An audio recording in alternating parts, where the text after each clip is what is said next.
Hi guys, welcome to The Trade, episode 54. Today I am interviewing Erik Larsen, creator of Savage Dragon and Image Comics Dude. Erik, thank you so much for joining me again. Sure, it's really good to be here. Goodness, we tried recording before and that recording crashed and burned and ate itself. Fun times! So Erik has been gracious enough to allow me to re-interview him and try again. Yay! Stupid computer. Here we go. Well, all right. So Erik, we can find your general work, bibliography, and the like on savagedragon.com, and the majority of what your current projects are on imagecomics.com, correct? That is correct. All right. And for any of you new guys out there that maybe have never heard of Erik before, he is an old timer. He's been making comics since the 80s. Well, think about it, man. 80s. Oh no. Yeah, you're right. I guess I keep thinking of the Image guys as being these kids who broke away from Marvel Comics in 1992, but it's like, 1992 is now a lifetime ago for many people. Yes, very much so. Oh man. So when you got started with comics, you were just starting out in about high school, somewhere around that age? Yeah, I mean, I started drawing comics for my own entertainment when I was a real little kid. I'd grown up, my dad had bought comics when he was a kid, so we grew up in a house that had all these cool old comic books in it. I started drawing just because I enjoyed drawing real early on, and I just kept on going with it. And so starting 4th, 5th grade, I just started doing my own comics on a real regular basis. When I got to be 19, me and a couple buddies self-published a fanzine called Graphic Fantasy, where I introduced to the world the character that I've been doing for years, the dragon. And then from there, I sent that out to anybody I could possibly think of. It got reviewed a few places. Some people who bought it through the mail ended up seeking me out, and so I ended up getting some real early gigs just from that graphic fantasy stuff. And then one job kind of led to another from there. So eventually I was working at DC, and then I was working at Marvel, and just kind of back and forth doing whatever I could get my hands on, whatever I could land on. I really wanted a regular gig. I've always been a fan of just kind of doing continuity and just getting your sea legs and sticking on a book for a while. I find that when you take something on new, there's a learning curve where you're trying to figure out your voice and what those characters look like in your own style. So that was what I wanted. My first regular Marvel / DC book was the Doom Patrol over at DC Comics, and then from there I bopped over to Marvel and did a short run on the Punisher, and found that really wasn't the gig for me. And then that ended up ultimately leading me to doing The Amazing Spider-Man with David Michelinie, and then following Todd McFarlane on the Spider-Man book that he had started after that. And then from there it was on to Image Comics. So kind of a short little run before I'm just doing my own stuff. So between the time that I broke in as a kid and then was doing Image, it was about 9 or 10 years. Very cool. Very cool. My buddy just came online here. He also wanted to join us, so let me add him in.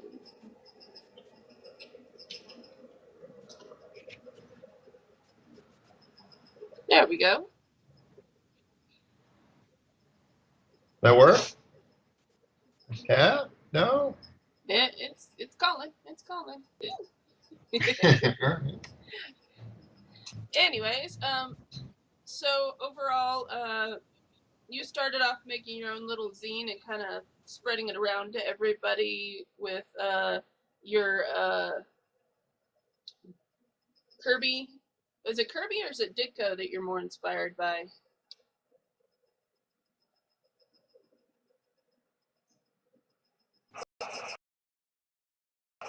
Eric? All right, what happened? Yeah?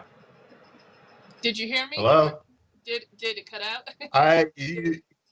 You trailed off and then and now you're back. Okay. So we all here now or no? I don't think so. Oh well. I'll see if I can add him again. Anyways, as I was saying, so with you're gonna edit this all seamlessly, right? This is gonna be. I love This it will how be it. early at night. Ah, well. Now there's a big TM, so that means somebody else is at it or no? Should be. Ah, there he is. Hi, Hello. Trevor. Hello, I figured it out, finally. All right. Sorry about that. Erik, Trevor, webcomics creator. Erik, awesome image dude. All right. Here we go. Anybody else joining us? Unfortunately, No, this is not. it. Just the three of us. Yep. We're just going to be talking about the other dude. Okay. Jamie had other obligations today, so unfortunately.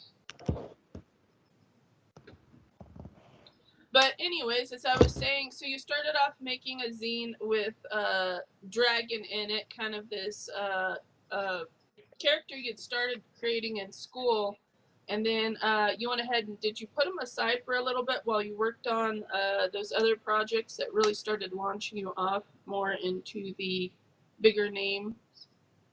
Yeah, well, I didn't have a place for him at that point because working at Marvel or DC, any character you're going to be doing over there is going to be owned by them, and I didn't want this character that I created as a little kid to be owned by Marvel or DC. So I just put him aside and dusted him off when I had a place to put him, really, and that meant Image Comics. 10 years later. So do you think it was a good launch with doing your zine first and kind of spreading it around to everybody? Yeah, I mean, that's kind of the way anybody gets anywhere is if you want to do comics, you just have to do comics and then you're in. Right. And at that point, it's just trying to find better and better gigs and hopefully find somebody who can pay you something so you can make a living out of it. But it's, it is what it is. You do the best you can. Right. But definitely that's the path that I've seen that seems to work is you just make your own comics. And then you're going to work out whatever bugs you're going to have just doing things that way anyway, because there's always going to be storytelling issues or drawing issues, just things that you haven't figured out yet. And as time goes on, you kind of work through those bugs, and pretty soon all this stuff just kind of falls into place. Okay. Well, I mean, generally speaking, do you think that's the best route for somebody brand new out there? Since we have so many new creators that are generally watching and listening to our podcast here, is go ahead and launch your own webcomic, and kind of do whatever you can. Really, do whatever it takes to get out there and to get people to notice. That's what it's all about. Is just getting out there in some form, whatever that might be.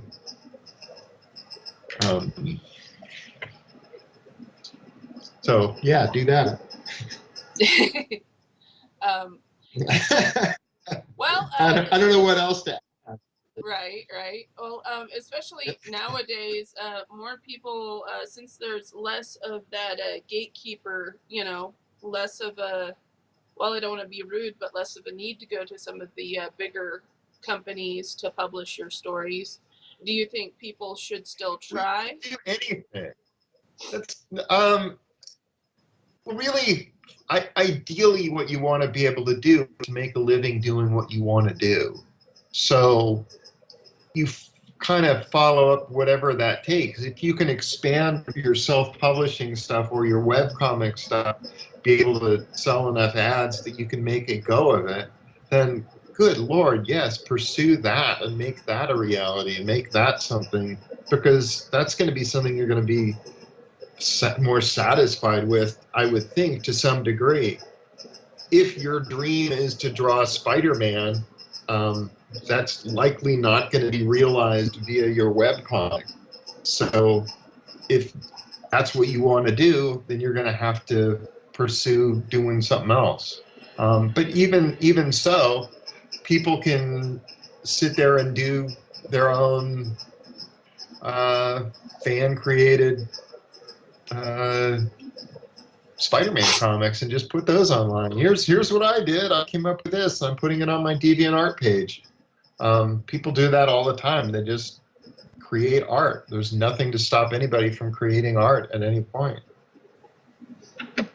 And do you, overall, do you think it's best for everybody to get their chops in that way? I mean, honestly. I think really it's seeing your stuff in print sometimes that really helps, to see what it looks like on the actual page, to see what it looks like on in that size. It can really make a big difference. But it's showing your stuff to friends. It's getting some feedback from other people who have done stuff. It can be a huge variety of different ways of figuring this stuff out. Just the important thing is that you do figure it out to some degree, But there are people who have made livings drawing a little better than Stickman comics. It's just finding a venue, finding something that works, and making it work. Very true. Trevor, you got There's no way. The bottom line is there's no one way to do any of this stuff. And there's going to be somebody who's going to come up with some completely different back-ass way of making this happen.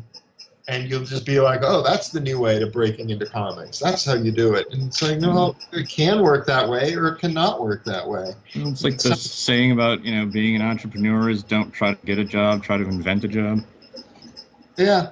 I mean, that's very much a way of going about it. But if you can make a decent living doing what you're doing, by all means, pursue that. That's awesome. Woo! That's I a hope that motorcycle. helped somebody. That's a motorcycle. Like a All kid right. shouting outside my window. I've seen pretty much in recent times, more and more creators are going what I like to call the side job route or the passive income route. Have you ever heard of that before, that terminology? Oh, sure.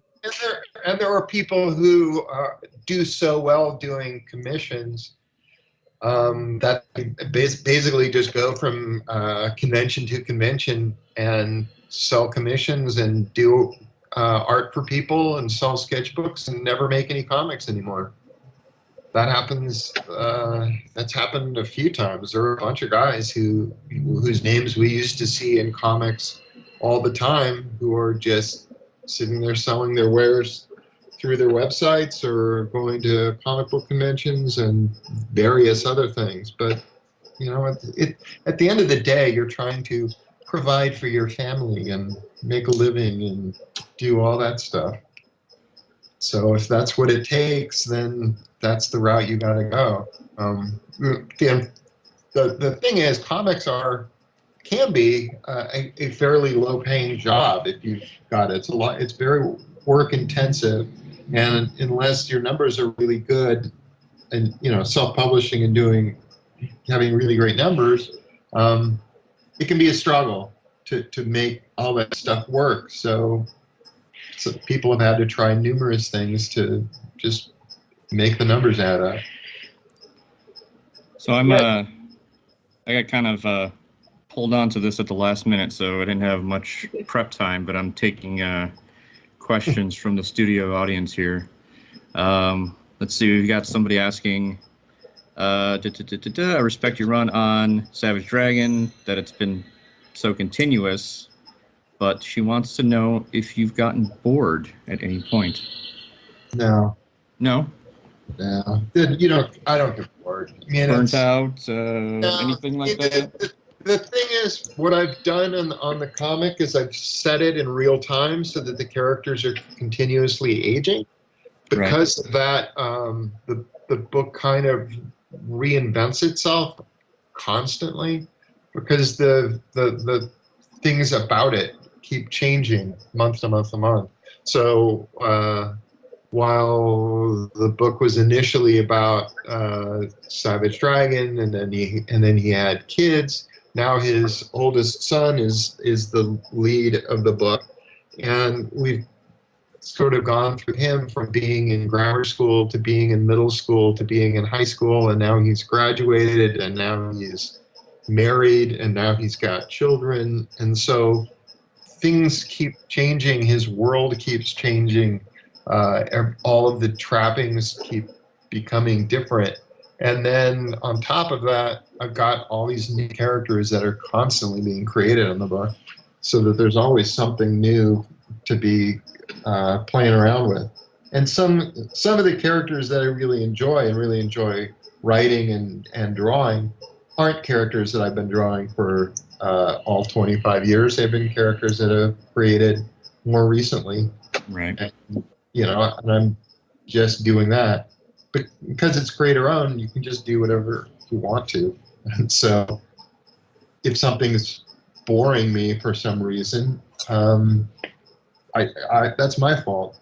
I just change things, and then it's not that way anymore. But there's a real comfort to knowing what your characters look like and not having to be looking stuff up all the time to go, well, how's that part of his costume go, or what's this look like?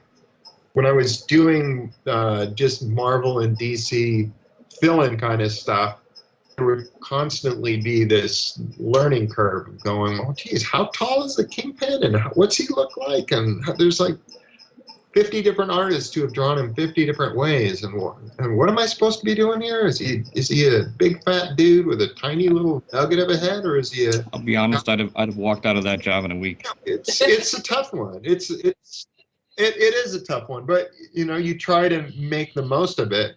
Ultimately, what I was trying to do on that book was just to go, well, let me find the definitive version of any of those characters. In most cases, that meant looking back to their first appearance and what they originally looked like, and then taking it from there. So in some cases, that meant that characters that used to have curly hair and eventually had the Steve Rogers comb over, I kind of restored back to looking somewhat more like they did originally. It was part of the quote-unquote fun of doing the book. And now that I'm doing stuff on my own, I'm in that same thing all over again, because what'll happen is I'll draw a new bad guy that I create on the page, and then I'll want to reuse that guy 20 issues later, and I'll have to be like, well, what the hell did he look like? And I'll be opening up my own comics and trying to. He looks like whatever you say he looks like is my attitude. He does, but there's always costume stuff that you're like, how did that costume go underneath his arm? And when you're looking at his back, what's that look like? But for the most part, the audience is pretty forgiving. I don't get a lot of letters from people going, "Oh, you got that one wrong." So that's good. Do you actually get letters anymore, or is it more email, Twitter, etc.? Oh yeah. I mean, it's mostly email. But and then there's stuff I can use that's Facebook and what have you. But for the most part, I'm dealing with real mail where it's actual letters. I very, very infrequently will use something from some other source. That's still kind of cool. I like to keep that. Yeah, that's still kind of cool that you still get actual real snail mail. Well, there's that, but most of it's email, because it's almost everybody's is on the computer now. And any actual physical mail that's being sent through the mail, usually there's a bigger lag in terms of, when that issue came out and they're responding to it. And also I got to retype them all, so that's not so fun. Whereas I can cut and paste with emails. Yeah, that does make it easier. But I like letters pages. I like that there's this kind of time capsule that's there where people can go, I was part of that issue. I had a letter published in that issue. It's nice to be that. And I remember being a guy who did write into comics and getting a letter published. It's like, oh, this is awesome. Get a lot of mean tweets, mean emails. Not a lot. Not a lot. Occasionally there'll be people that feel this way or that, but whatever. I just block them. Kind of let it roll off. Yeah. What can you do? I mean, a certain part of it is, if people didn't care at all, they wouldn't respond at all. This is very true. Yeah. So when people are responding, you're provoking them in some way. You're getting them to respond in some way. So in that alone, I feel sort of honored that I raised someone's blood pressure. There you go.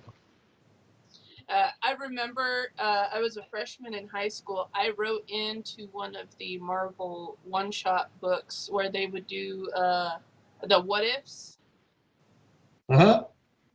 It was a what if one-shot series. They would do like once every couple of months. What if Spider-Man never met, Mary Jane, or something like that. And I wrote into one of those, and apparently they were doing a little giveaway, and they published my letter in it and sent me a little signed poster.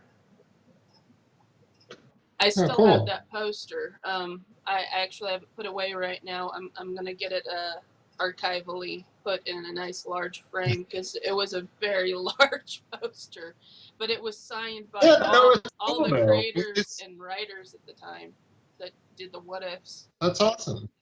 Yeah. I think I wrote to Mark Bagley like once a month for a year in the 90s during his Amazing Spider-Man run. Never once did they publish anything. So sad. I still find it quite more knowledgeable, especially nowadays, and just easier access to more creators, both writer and artist, on Twitter at least. So if I had any questions, just that's the thing with Twitter. It's more immediate. The downside is just that it rotates out of you and it's gone forever. Yeah. Whereas when you've got a letter printed in a comic book, you know, I'm always going to be part of Incredible Hulk number 225. You know, I'll have my letter that's in the letters page from all those years ago, and I can always go, oh, look, there I am. And you can't have that as a tweet.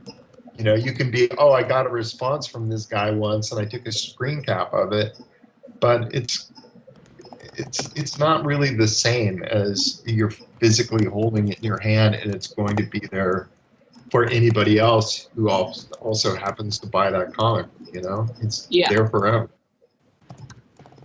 I was never able to find a copy of the book they published my letter in, but I've still been looking.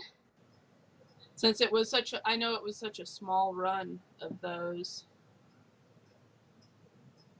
Oh. But I still have the letter that they sent me in response, and I still have the poster, so it's still definitely a nice large memory in my heart. Yeah. Here you go. Yeah, I think that actually writing letters into creators and their, at least the bigger named publishers, is still quite a bit daunting, but a fun thing any fan should do at least some point early on in their life, especially just to say thank you, if anything.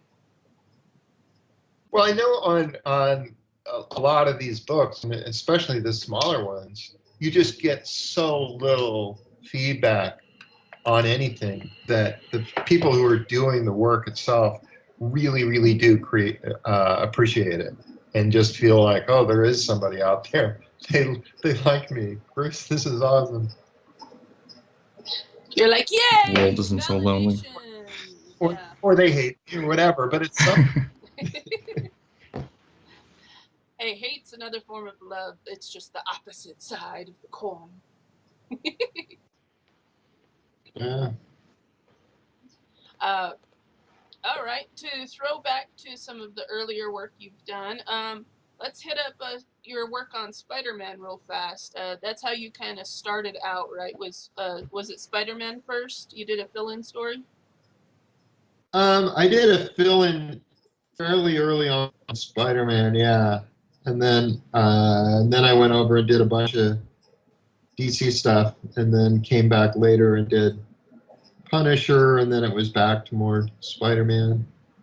There always ends up being different little jobs here and there. The very first kind of Marvel DC thing was I'd met Jim Shooter at a convention in Chicago, and he was familiar with my work because I kept sending it to him all the time. So he kept being barraged by my samples, which is the way to go, honestly. Just show people what you do constantly.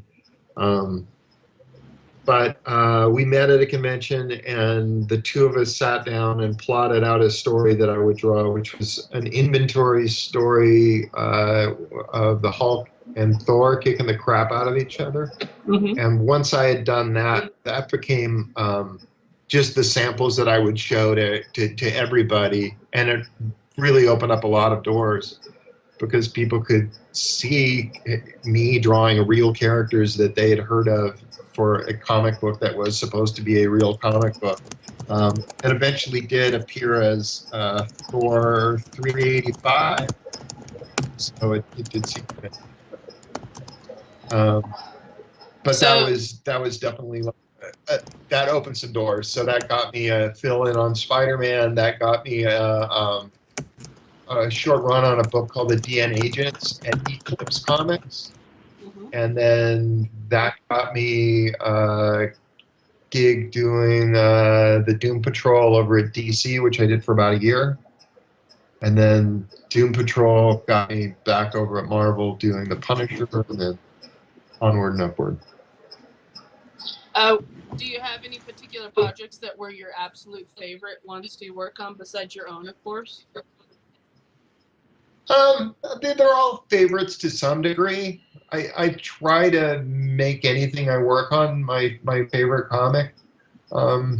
So, you know, you try and find an approach, try to find a way of drawing the characters or something about it that makes you happy to come to work in the morning. Was there anything that you just were glad to be done with? Well, the thing with working with any other human being is you find that your interests aren't always in sync, and that they're not always playing to your strengths. And especially as you're starting out, there's a lot of weaknesses, and so there's a lot of stuff that you need to figure out over time. And so working with somebody else can broaden what you do. And so suddenly it's like, oh, I've never drawn a horse before. I had never intended to draw a horse, but this writer asked me to draw a horse, so I need to draw a horse. Or I've never drawn likenesses of real people before. This writer has asked me to draw Jay Leno. I better figure out what Jay Leno looks like and draw him, because I've got to do that now. That's the gig. So in a way, it's a good thing to work with other people. In another way, it can be awkward to have your learning curve on display for all the world to see, as you're just figuring this stuff out. But that's kind of how comics is anyway. There's going inevitably be that period of time where you haven't figured out how to do something. You can just watch any book that I've worked on and see me figure stuff out as the issues progress. Do you look back at any of your early Savage Dragon stuff with any artistic regret?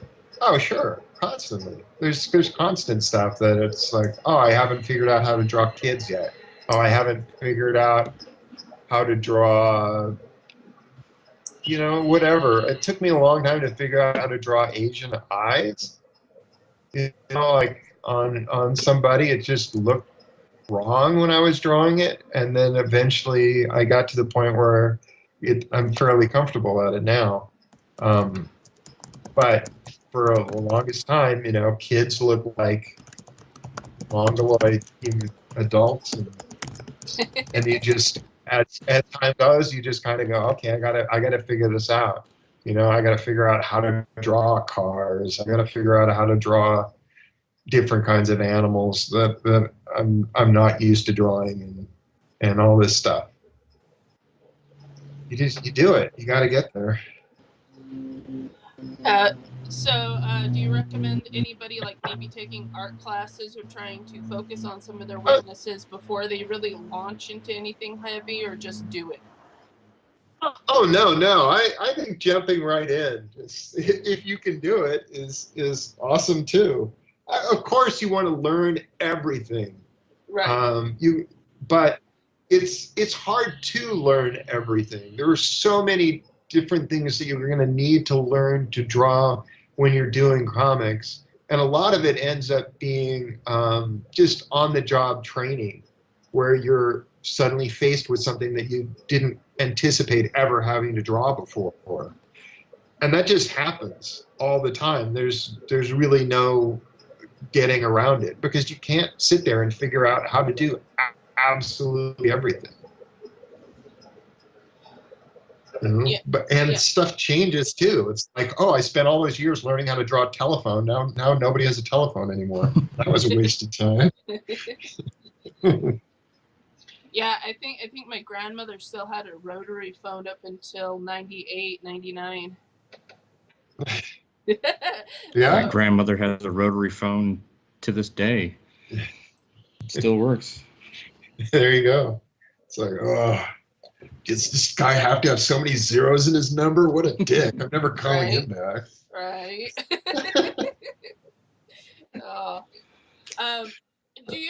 Do you still have to work on weaknesses even now? Maybe in a writing or art perspective or anything like that? Oh, sure. Constantly. And if it's, do you feel like you're ever what happens when you're doing this stuff on a real regular basis is you fall into a habit of doing things the same way over and over again. And then it can be, boy, this is really boring looking, because you're just drawing that same explosion you've drawn 100 times before, and it just gets progressively less interesting as you are progressively less interested in doing it. So because of that, you tend to want to go, okay, well, how many different ways can I do this? What's a way of trying this that I haven't tried before? What's a different approach? And then that becomes something that's exciting to you to work on. It's like, oh, I got this new thing I'm trying out, and this is going to be awesome. You know, I'm sitting here doing an issue right now where I've got pieces of another reality creeping into the comic that I'm doing, and I'm just artistically trying a different approach, trying a different way of doing this, just to see if I can visually communicate that without doing something that's been done 100 times before. So, you know, try it out. I hope it works. Hope your audience responds and gets it, and then move on and do the next thing. But there's constantly something that you're sitting there going, I've never done this before. How do I do this? And I've plenty of stuff where you go, I've done this before, but I don't want to be doing it the same way that I've done it before because that's boring. Right. So how am I going to approach this? And a lot of it too is you go, this is the pose that I've done, and it works. It's a powerful pose, and I know this is going to be super effective if I use this thing that I've got sitting in my back pocket. But because I've done it before, you don't want to go there. So it can be challenging to just find different ways of doing stuff. I mean, I do cartooning mostly, and it's very much about drawing the same general pose, you know, again and again, panel after panel, and that can be draining, I guess. And it doesn't be that way. You can be like, I'm going to try 50 different ways of doing this and see what I can come up with. Well, yeah, it's kind of about striking that balance between consistency and creativity, and not stepping over a line of the reader being comfortable with what they're looking at, and it's a balance that I fight with. Yeah, well, that's the battle that everybody fights with to some extent. You know, or you just become one of those guys whose work is super predictable. And that's like, well, that's no good either. So it's just how I'm sorry. I found that, overall, I found that making comics, both writing and drawing them, is just a constant growth, even in little ways. Even if it is trying to be consistent from one panel to the next, because maybe it's just a talking scene, between two characters. Yeah. And, trying to even changing up just a little bit, you're like, oh my God, how do I do that now? Ha! Yeah. Or it's like, oh, I figured out how to draw an ear. Check it out. I can draw it from the side and the back. That's awesome. Woo-hoo! You know, just all that little baby steps of figuring stuff out, or figuring out, hey, I don't have to draw everybody's body the same way. Hey, everybody doesn't have to have the same nose. I can do different noses. Look at this whole variety of noses I can do. I rock. Just different things, trying different stuff out and trying different approaches. A lot of the stuff that I'm doing now ends up being just these weird challenges of, how can I lay this out so that it makes sense and tells a great story? Can I do an issue that's entirely double-page spreads? What would that be like to have a comic that's essentially 10 panels long, but it's an entire comic book? Is that going to work? Is it not going to work? Is it going to rock? Is it going to suck? What if I did an issue where it's entirely told in a panel grid? Every panel is the same size throughout the entire comic. Is that going to be mind-numbingly boring to look at? Or is the focus on what's inside the panel become so much more intense that that becomes interesting. You're suddenly going, oh, I'm not concerned with the splash of the page anymore.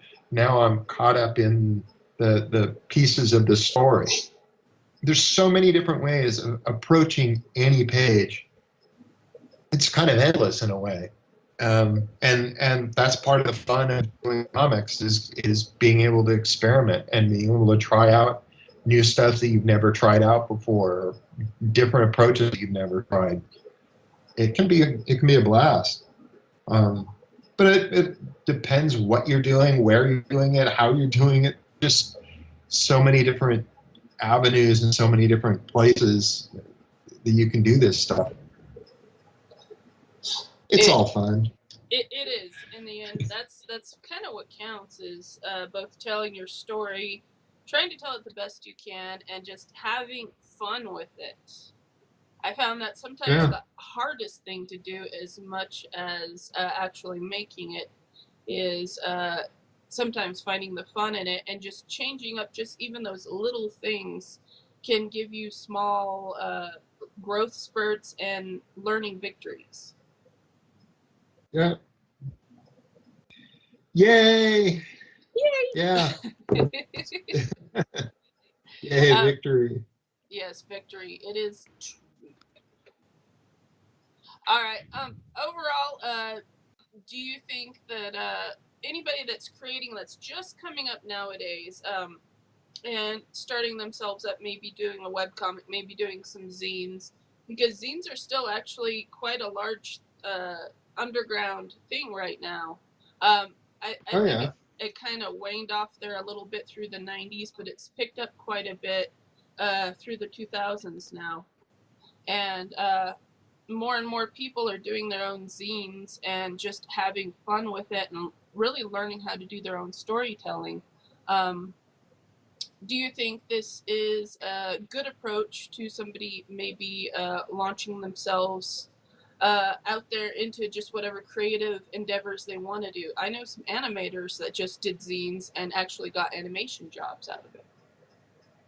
No, really anything. The important thing, more than anything else, is just that you do something, that you get moving. Somebody was saying, like, I don't know, they have a number of bad drawings in you, and you got to get those out of the way before you get to the good ones. I don't know that that's necessarily the case, because I don't think there's a switch where suddenly they go from bad to good. But you do need to learn your stuff, and if you're going to be producing stuff and you want to be producing stuff, you need to start producing it so that you can just get in that rhythm and be a guy or a gal who makes comic books. You know, you want to be a creative person, make it something. Show me what you can do. Like artist friends of mine who think of working on stuff, and they ask me how to get started. I'm just like, just start. Just don't. It's gonna be bad. Oh, it's bad. Don't worry about it. Do one page. Once you finish with that page, set it aside. Do another one. And just. There's a certain number of people who I've encountered this more than once, where the best way to get an artist to stop bothering you for a script is to send them one. Because that's the end of the relationship. It's like once they get their script, they never do anything. It's like it stops there, and they're out of your hair forever. So it's like, okay, but that happens. People will get stuff, and then they'll just flat out vanish and never get anything done ever again. And it's like you really, the trick here is to do stuff, and if you're doing stuff, you're going to get better, and then once you get good, then it moves on from there. Chris Iliopoulos, who letters my book, was trying to get somewhere doing cartooning stuff, and was trying to do a strip, and wanted to get a strip in the newspaper and all that stuff. And he had shown me this strip that he had submitted. And I was like, well, why don't I just publish it in the back of Savage Dragon? I'll just give you some exposure there, and you can just do whatever the hell you want to. It's your 2 pages to do with as you see fit. And then there was a learning curve there where the first few strips were kind of rough, and they just got better and better and better as time went along, and his stuff got pretty good. And eventually he wasn't doing this in the back of my book anymore. He was doing stuff elsewhere. And now he's illustrating children's books, and he's still lettering stuff, and he's become this super successful cartoonist in his own right. And a part of that was just working those kinks out and getting to the point where you can move on to doing something you want to do. But it's important to get that stuff out of your system and get to the good stuff. Yeah, his stuff with Brad Meltzer is really good. Yeah. I picked up his the George Washington one. Well, how many of those are there? There are like 10. Yeah, I just looked up a list, but yeah. It's pretty amazing, and he's doing some good work. And I'm not going to go, he owes it all to me, damn it. But it's a step. It's a step in a direction that he wanted to go, and that he eventually is going. So it's like that's awesome. Do you encourage other creators to actually reach out and kind of make their own community, so to speak? Having other friends that create, write, draw, and just that way they can at least get feedback, if anything. Yeah, I think that's really important. Is to have that, and that's easier than ever right now. Just with all the various sites where people can put stuff up, from DeviantArt to PencilJack to whatever, Instagram, any of those things, just to be able to have there be something there where people can look at it and have a conversation about it. This worked, and this is why, and this didn't work, and this is how I can improve, or whatever. It's all helpful, and really that's what it's about, is just figuring it out. We want to be able to figure it out, and ultimately everybody wants to be able to make a living doing this sort of thing. Yes, that would be lovely.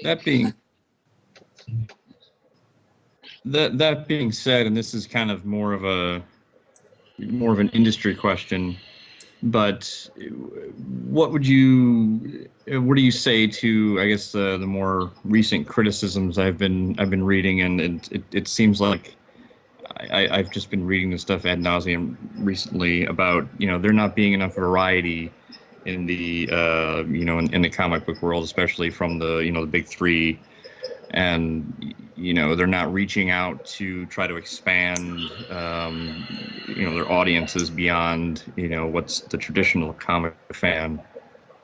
Well, considering what this field looked like 25 years ago, I think we've come a long way. Mm-hmm. In that 25 years ago, it was entirely superheroes, and those were almost entirely all Caucasian superheroes, and they were almost entirely all male Caucasian superheroes. And that is really, really no longer the case. In terms of what we do, Image Comics does, we can only publish the books that are pitched to us. Right. So there's we can go trying to chase down people, but it's really not that possible to just go, well, we need to get more of this kind of creator or that kind of creator, so let's go find those people somewhere. They need to be pitching books, really. Yeah. Well, let me ask you this: when you're deciding on these books, you say maybe you're not saying, okay, we need more horror books or we need more science fiction books or something, but are you approaching it with any sort of diversity in mind, or be it we want some more cartoony stuff, and we want horror. Everybody wants to do good books. Everybody wants to do successful books. We're pitched a lot of stuff. Most of what we're pitched is incredibly amateurish and terrible. Mm-hmm. and nobody in their right mind would publish it under any circumstances because it looks like it was created by somebody who's still in grade school and that they've never even seen a comic book before. That's a lot of the slush pile is not very good. The stuff that is good, that's what gets turned into books, and that happens somewhat. Beyond those few people who get picked out of the slush pile, it's us trying to chase down creators going, well, do you have anything? And those have to be, if we're chasing them down, they have to exist in some form. Right. We're not creating them out of the thin blue. So, so if there's a criticism of, all you're doing is it's the same few names doing stuff over and over again, how else do you find people? How can you chase these people down? Where do they exist that we can grab them and pick them up? It's as though people are sitting there working on their comic at home, showing nobody, and then pissed off that we're not knocking the door. They have to show the world what they do, and that can be in any number of places. And we have gone any number of places to try and find people. I know writers who have gone to DeviantArt and penciljack.com looking for artists and trying to find people that they can collaborate with. But ultimately we can publish the books that are pitched to us, or that, people that we can find in some ways. And if people are hidden, we can't find them. Yeah, and I'm only even bringing up this question because when I read these criticisms, they seem to almost ignore Image. In my opinion, I think Image is doing a better job of having a wider array of things than Marvel or DC. I mean, you've got, on the one hand, an I Hate Fairyland, and then on the other hand, a Southern Bastards or something, Yeah. Oh, there's a lot of stuff. And really, if a good creator had come to us and say, look, I want to tell the story of this kind of character or that kind of character that is diverse, by all means, we're going to publish it. Why would we not? We're not intentionally trying to shut anybody out at all. In fact, quite the contrary. And a lot of what comes to us is just various creators going, well, I know a guy, and I think he would do a great Image book, and here's what his stuff looks like, and then they'll just show us somebody else's stuff. A lot of it's networking. If you're a creator and you happen to know another creator and they end up doing something somewhere, a lot of times that's how people will get in. I've had numerous writers, artists, and whatever come up to me at conventions with an artist that they have grabbed by the arm and said, look at this guy's portfolio, he's awesome.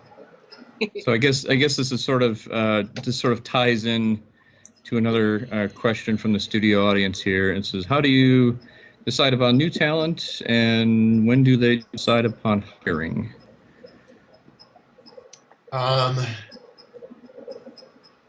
Everybody is always wanting to publish as many awesome comics as they can at any point. Constantly, there is a search for new guys. So if you're a new guy, let people know what you do and show them again and again and again. That's really the magical key to any of this stuff, is you just have to show people what you do. And if you do, you can get work. If you're no good, you're not going to get work, period. That doesn't happen. People aren't in the, well, time to give a shitty guy a chance. That never happens. It's always like, we want, and everybody is competing against everybody else. So Dark Horse is going, well, we want the awesome guys. And Boom is going, well, we want the awesome guys. Everybody's sitting there going, we want guys who are really great. So if you're really good, you're going to get hired. You need to let people know that you're out there, and you need to show people what you're capable of. But if you're actually talented, there is nothing, there is nobody conspiring against you or trying to keep you out in any way. Everybody wants you to be doing comics because everybody wants to be doing better at what they're doing. It's true. So get out there, damn it. Damn it. Yeah, overall, you know, I found I've had several people constantly ask me, you know, well, how do I get started? I'm like, just make it. Just sit down and flip pencil Yeah, and no, paper. it's super easy. I mean, there are Stop talking to me and do it. There are plenty of books on how to make comics. Oh, There's so many that tells you, like, well, this is the kind of paper you can draw it on, or this or that. They'll tell you the size. You can go to an art store and find paper that's the size that people draw stuff on, or you can do it any number of ways at this point because everybody's working digitally. I know guys who put comics together. Just drawing isolated panels and then piecing them together as pages.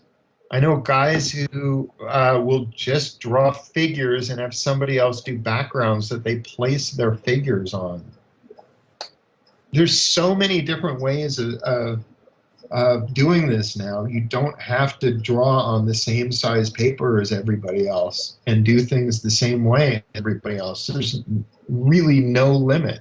If you want to draw comics actual size and can do a good job with it, you can do that. If you want to draw things on the side of a bus and can make that work, well, more power to you. Just make sure the bus isn't moving. Yeah, well, you know, play safe. I know people who draw comics exclusively on cardboard. Yeah, well, there are people who do that, and any number of things. It's like, you know, if you can make it work and it's beautiful and people enjoy reading it, then, you know, more power to you. It's very true. Okay, so we got one more question here, less serious question.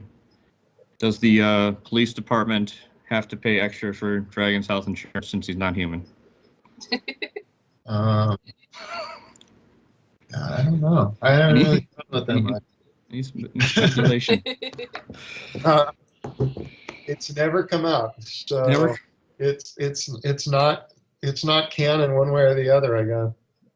Okay, I'll tell them they can decide. No pay inequality, right? Yeah, I guess. Jeez, I hadn't thought about it. Nerd questions. All right. Well, I think we'll go ahead and wrap it up there. That's a good ending spot, I think. Thank you again so much, Erik, for letting us, you know, listen to your passionate responses.